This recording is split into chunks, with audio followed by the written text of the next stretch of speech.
Hi there. So I have a few questions for you. One, do you think it is possible to have an MRI system that does not have quench pipes? Two, do you think it is possible to have a superconducting MRI machine that uses only a few liters of helium?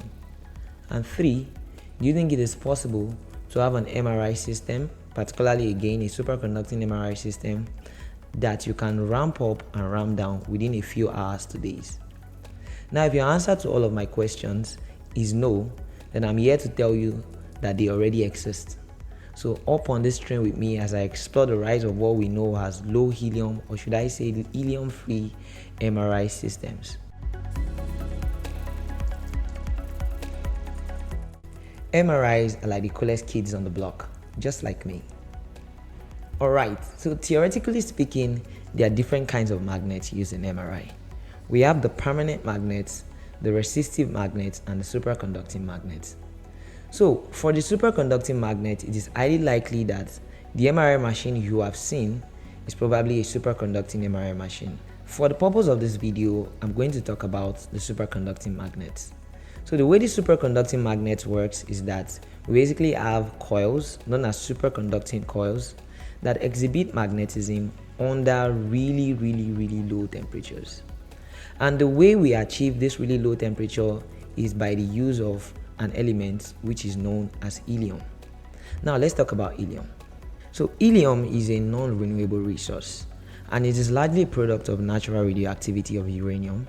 So although it is the second most abundant element on the universe, on Earth, which is where we are, helium is in a relatively short supply.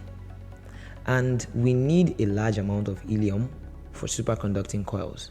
In fact, we use up to about 1,500 to 2,000 liters of helium within a typical MRI machine to maintain an environment that is fit for superconductivity. And this is where the issue comes up. Because if it is of a relatively short supply, it means over time, the questions we bother around sustainability. In the long run, how much more are we able to sustain depleting helium to run MRI machines? So in recent years, there have been reports of helium scarcity. Like in 2012, when there was a worldwide shortage of helium, which led to sharp price increases and also spiraled into delays in the installation of new MRI scanners. And for a long time, a lot of time, money and resources have been spent, particularly by the OEMs, that's the original equipment manufacturers, on addressing the challenge. But in 2018, something groundbreaking happened. Philips Medical Systems created the first helium-free MRI technology with their blue seal magnet design known as the Philips MRI Ambition. So with the Philips blue seal technology, they were able to reduce the helium requirement for a typical MRI machine from almost 1,500 liters to less than 7 liters of helium. And the interesting part, it is sealed for life within the MRI system. This means it can never escape. So effectively, over 99% of helium requirement was eliminated. So the promise of the blue seal MRI magnet system is that for the entire lifespan of your MRI system, you can simply forget about helium depletion or refilling. So at this point, I think I should just mention that I'm a little bit more comfortable describing these systems as low helium MRI systems because in a sense, helium is still being used. However, I get the rationale behind calling it helium-free MRI systems. Not only does it make a lot of marketing sense, it's also quite correct in a sense that you do not actually have to bother about refilling helium from time to time. So maybe your freedom from helium could be an idea behind calling it an helium-free MRI system. So let's talk a little bit about technology behind the blue seal MRI magnet design. So first off, I am not an engineering expert, but I was able to lay my hands on the Philips blue seal MRI document, and I'm just going to try to explain from there.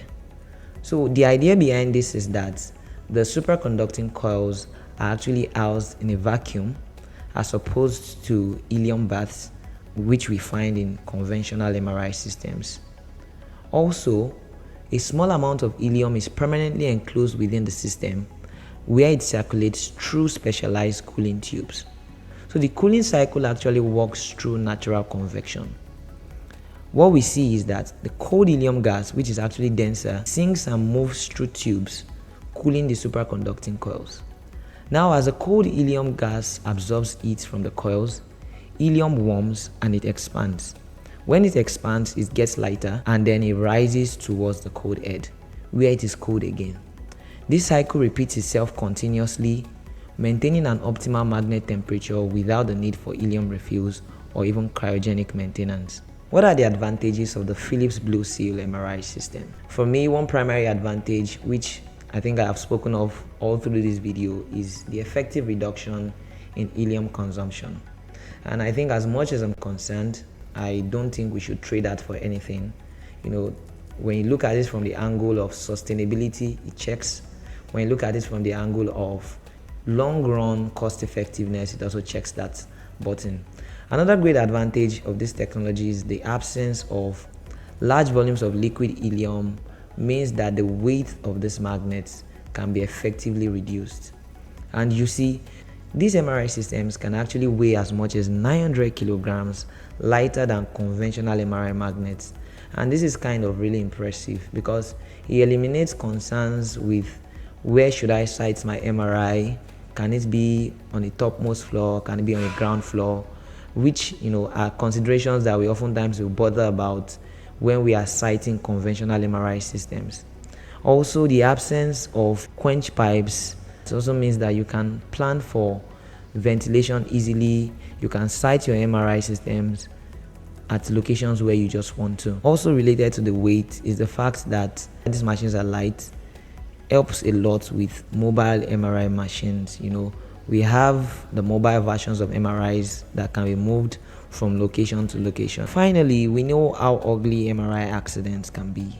Of course, we put every measure in place to prevent MRI accidents, including policies and trainings, but they still occur, and the implications of an MRI accident can be far-reaching. It can sometimes take up to a month or months in some areas, as I have witnessed, to get the systems back up and running. So this is not only bad for business, it also impacts on access, especially in the global south and areas where we don't readily have support.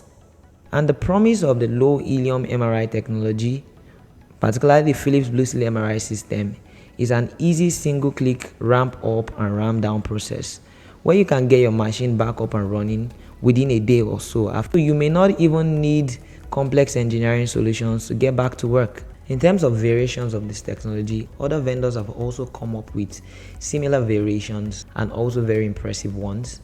For example, Siemens have the Magneton Freemax 0.55 Tesla, which I will touch on possibly in my next video, while GE has also released the Helium MRI. And from what I know, I think it's still pending FDA approval. I don't know if that is done yet. If you have more information on that, please put it in the comment section.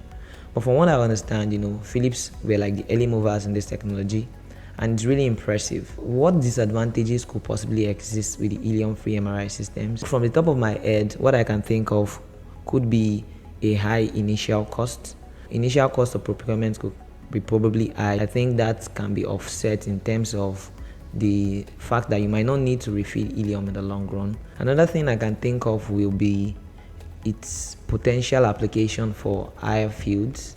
As much as I know, I think the application of the helium-free MRI systems are actually still limited. It will be good to see how they are able to adapt this technology for higher field systems. Thank you very much for following this video. I hope to do more of this as I review medical devices and things in the industry that simply just pique my interest. So catch you again soon. Cheers.